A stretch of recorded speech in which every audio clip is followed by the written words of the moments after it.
생각이 잘 안 만들어질 때 수행 중에 일어나는 자연스러운 변화, 경전 비유와 일상에서 실제로 일어난 한 장면, 하루에 세 사람을 만나야 하는 상황에서 누구에게 먼저 전화할지, 어떤 순서로 움직일지 생각해 보려 했지만 생각이 잘 만들어지지 않았습니다. 그래서 미리 계획을 세우는 것을 내려놓고 직접 가서 통화해 보고 시간 되는 사람을 차례로 만나는 일을 마쳤습니다.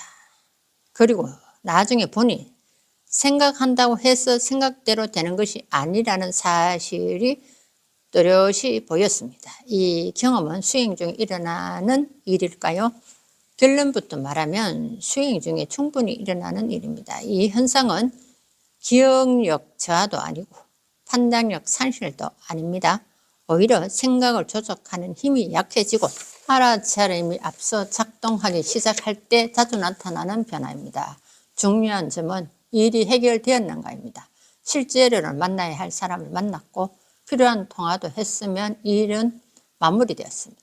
기능은 멀쩡했습니다. 왜 생각이 잘 안 만들어지는가? 수행이 깊어지면 마음에서 가장 먼저 약해지는 것은 생각을 미리 조립하는 습관입니다. 평소에 살면 생각을 먼저 만들고 그 생각에 맞춰 움직입니다. 그러나 알아차림의 힘을 얻으면 생각이 생기기 전의 자리, 지금 여기의 감각각 상황이 먼저 드러납니다. 그래서 생각을 억지로 일으키려 하면 잘 안 되는 느낌이 있습니다. 이것은 막힘이 아니라 무슨 순위가 바뀐 것입니다. 경전에서 말하는 생각의 위치, 이 상태는 사념처경에서 말하는 마음 관찰과 정확히 맞닿아 있습니다. 경전의 요지는 이것입니다. 생각이 있을 때 있음을 안다. 생각이 없을 때 없음을 안다. 생각이 뜻대로 되지 않을 때 그 사실을 안다. 수행자가 보신 것은 바로 세 번째입니다. 경전 비유 하나. 가시로 가시를 뺀다. 안부 계열 경전에 전해지는 비유입니다. 경전 의문, 이자 거자, 자거이, 이자 구사, 뜻풀이 가시로 가시를 제거하고 가시가 제거되면 두 가시를 함께 버린다. 수행적 의미. 첫 번째 가시는 일상에서 끊임없이 만들어지는 생각입니다. 두 번째 가시는 그 생각을 다루기 위한 또 다른 생각입니다. 수행이 깊어지면 두 번째 가시를 쓸 필요가 줄어들고 자연스럽게 내려놓아집니다. 그래서 생각을 만들려고 해도 잘 안 되는 순간이 옵니다. 이것은 가시가 이미 빠지고 있는 과정입니다. 경전 비유 둘, 뗏목의 비유. 부처님은 이렇게 말씀하십니다. 경전 법상응사 하황비법 뜻풀이 법마저도 마땅히 버려야 하거늘 하물며 법 아닌 것은 말할 것도 없다. 수행적 의미. 여기서 말하는 법에는 생각으로 세우는 계획, 머릿속 시나리오, 논리적 계산도 포함됩니다.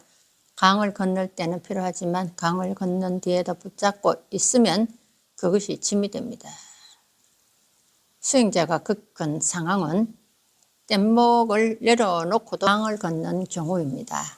생각이 줄어들면 삶은 불편해지는가? 많은 수행자들이 이 지점에서 걱정을 합니다. 생각이 잘 안 되면 사회생활이 어려워지지 않을까? 그러나 실제로는 다음과 같은 변화가 나타납니다.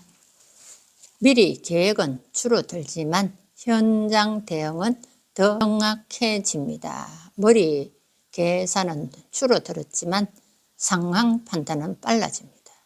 사후에 보면 일은 자연스럽게 처리되어 있습니다. 중요한 구분 하나, 문제가 되는 경우는 이것입니다. 생각이 안 되는 것을 불안해하거나 억지로 예전 상태로 되돌리려 할 때입니다. 바른 태도는 이것입니다. 생각이 안 되면 안 되는 것을 안다. 계획이 없으면 상황을 보고 움직인다. 결과를 지나치게 평가하지 않는다. 이것이 중도입니다. 일상 수행으로 어떻게 이어갈 것인가. 이 상태에서는 복잡한 수행을 더할 필요가 없습니다. 전화하기 전, 걷는 중, 사람을 만나는 순간 지금 보고 있다, 지금 듣고 있다, 지금 움직이고 있다. 이 정도의 알아차림이면 충분합니다. 수행자가 겪은 경험은 수행 중에 일어나는 자연스럽고 건강한 변화입니다.